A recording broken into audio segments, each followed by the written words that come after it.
महर्षि कश्यप की पत्नी दक्ष पुत्री दीति के गर्भ से 2 महान पराक्रमी बालकों का जन्म हुआ। इनमें से बड़े का नाम हिरण्यकश्यप और छोटे का नाम हिरण्याक्ष था। दोनों भाइयों में बड़ी प्रीति थी। दोनों ही महाबलशाली, अमित पराक्रमी और आत्मबल संपन्न थे। दोनों भाइयों ने युद्ध में देवताओं को पराजित करके स्वर्ग पर अधिकार कर लिया। एक समय जब हिरण्याक्ष ने पृथ्वी को पाताल में ले जाकर छिपा दिया, तब भगवान विष्णु ने वराह अवतार लेकर पृथ्वी की रक्षा के लिए हिरण्याक्ष का वध किया। अपने प्रिय भाई हिरण्याक्ष के वध से दुखी होकर हिरण्यकश्यप महेंद्राचल पर्वत पर चला गया। वो भगवान विष्णु द्वारा अपने भाई की हत्या का बदला लेने के लिए ब्रह्मा जी की घोर तपस्या करने लगा। ओम ब्रह्मदेवाय नमः, ओम ब्रह्मदेवाय नमः, ओम ब्रह्मदेवाय नमः। यही सही समय है दैत्यों को परास्त करने का। हिरण्यकश्यप अपने राज्य में नहीं है।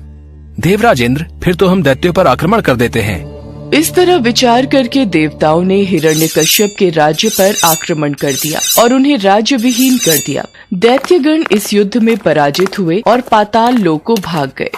देवराज इंद्र, लगता है सारे दैत्य डरकर पाताल लोक में जाकर छिप गए हैं। बस हिरण्यकश्यप की पत्नी कयाधु ही महल में शेष है। हिरण्यकश्यप की पत्नी कयाधु को बंदी बना लो। देवराज इंद्र ने हिरण्यकश्यप के महल में प्रवेश करके उसकी पत्नी कयाधु को बंदी बना लिया। कोई बचाओ, मेरी रक्षा करो। नहीं, हम एक दैत्य की पत्नी को यूं खुला महल में नहीं छोड़ सकते। ये हम सभी देवताओं के लिए हानिकारक है। देवराज इंद्र कयाधु को बंदी बनाकर ले जाने लगे। तभी रास्ते में उनकी देवर्षि नारद से भेंट हो गई। नारायण नारायण।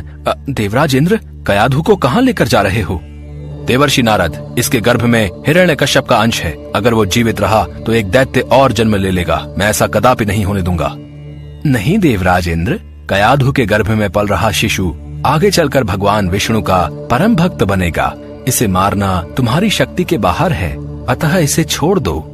नारद जी के कथन का मान रखते हुए इंद्र ने कयाधु को छोड़ दिया और वापस चले गए। नारद जी कयाधु को अपने आश्रम में ले आए और उससे बोले, बेटी, तुम यहाँ आराम से रहो जब तक तुम्हारा पति हिरण्यकश्यप अपनी तपस्या पूरी करके नहीं लौटता। तुम इसी आश्रम में रहोगी। हे देवर्षि, आपने मेरी और मेरी होने वाली संतान की रक्षा की। मैं सदैव आपकी आभारी रहूंगी। कयाधु उस पवित्र आश्रम में नारद जी के सुंदर प्रवचनों का लाभ लेती हुई सुखपूर्वक रहने लगी, जिसका गर्भ में पल रहे शिशु पर भी गहरा प्रभाव पड़ा। भगवान विष्णु के नाम का जाप कयाधु और उसके होने वाले बच्चों के कानों में सदैव पड़ता था। धीरे धीरे समय बीता और कयाधु ने एक पुत्र को जन्म दिया, जिसका नाम प्रहलाद रखा गया। इधर हिरण्यकश्यप की कठोर तपस्या पूरी हो चुकी थी। ब्रह्मा जी प्रकट हुए। हिरण्यकश्यप, मैं तुम्हारी तपस्या से प्रसन्न हूँ। मांगो, क्या वरदान मांगते हो? ब्रह्मदेव, मुझे ऐसा वरदान दीजिए, मुझे न कोई घर के भीतर मार सके, न घर के बाहर, न अस्त्र से, न शस्त्र से, न दिन में न रात में, न मनुष्य से और न पशु से, न आकाश में न पृथ्वी में। ठीक है पुत्र, यदि तुम्हारी ऐसी ही इच्छा है तो मैं तुम्हें ये वरदान प्रदान करता हूँ। वरदान मिलने के बाद हिरण्यकश्यप को अपने ऊपर अहंकार हो गया और वो तीनों लोगों पर अत्याचार करने लगा। कुछ समय के बाद कयाधु भी प्रहलाद को लेकर राजमहल में आ गई। भक्त प्रहलाद शिक्षा दीक्षा ग्रहण करने गए तो वहाँ भी वो श्री हरि का नाम ही जपते थे। जब ये बात हिरण्यकश्यप को पता चली तो वो क्रोध में आ गया। अरे, ये बड़ा दुरात्मा है, इसको मार डालो। अब इसके जीने से कोई लाभ नहीं है, क्योंकि ये शत्रु प्रेमी तो अपने कुल का ही नाश करने वाला हो गया है। नहीं नहीं स्वामी, ऐसा मत कीजिए। मेरे लाल, मेरे बालक को छोड़ दीजिए। ये आपका पुत्र है। सैनिकों ने प्रहलाद को अनेकों प्रकार से मारने की चेष्टा की, पर उनके सभी प्रयास श्री हरि की कृपा से असफल हो जाते थे। हिरण्यकश्यपु ने प्रहलाद के हाथ पैर बांधकर समुद्र में फेंकवाया, विषैले सांपों से डसवाया और पर्वत शिखर से गिराया, पर भगवान विष्णु के आशीर्वाद से प्रहलाद को कुछ भी नहीं हुआ। विष मिला भोजन खाने के बाद भी प्रहलाद पर कोई असर नहीं हुआ। जब प्रहलाद को मारने के सब प्रकार के प्रयास विफल हो गए, तब हिरण्यकश्यप की बहन होलिका उसके पास आई और बोली, भैया, आप निश्चिंत रहिए, मैं प्रहलाद को गोद में लेकर अग्नि में बैठ जाऊंगी। आपको याद है ना, मेरे पास ब्रह्मा जी द्वारा दी हुई वह शॉल है, जिसे ओढ़कर मेरे ऊपर अग्नि का कोई प्रभाव नहीं होता। यदि ऐसा है होलिका, तो मैं अभी सैनिकों को आदेश देकर बड़ी मात्रा में अग्नि जलाने का प्रबंध करवाता हूँ। इसके पश्चात होलिका प्रहलाद को अपनी गोद में लेकर प्रज्वलित अग्नि में प्रवेश कर गई, पर ईश्वर की कृपा से प्रहलाद को कुछ भी नहीं हुआ और होलिका जलकर भस्म हो गई। क्या होलिका अग्नि में जलकर भस्म हो गई? इसी समय प्रहलाद को पकड़कर मेरे सामने लाओ। प्रणाम पिताश्री, जय श्री हरि। दुष्ट, तू निर्लज पापी है। मेरे सामने खड़े होकर तू उस हरि का नाम ले रहा है जिसके बल पर तू ऐसी बहकी बहकी बातें करता है। तेरा वो ईश्वर कहाँ है? पिताश्री, श्री हरि तो सभी जगह स्थित हैं। वो सब जगह है तो क्या इस महल में भी है? जी पिताश्री, इस महल में भी है।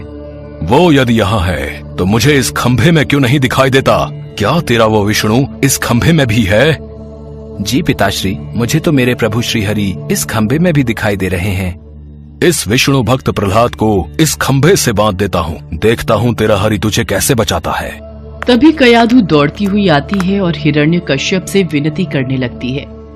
स्वामी, ये बालक है, इसे मत मारिए। मैं आपसे विनती करती हूँ, मेरे पुत्र को छोड़ दीजिए। नहीं, ऐसा नहीं हो सकता। अगर इसका हरि से बचाना चाहता है तो इस खंभे में से बाहर आएगा।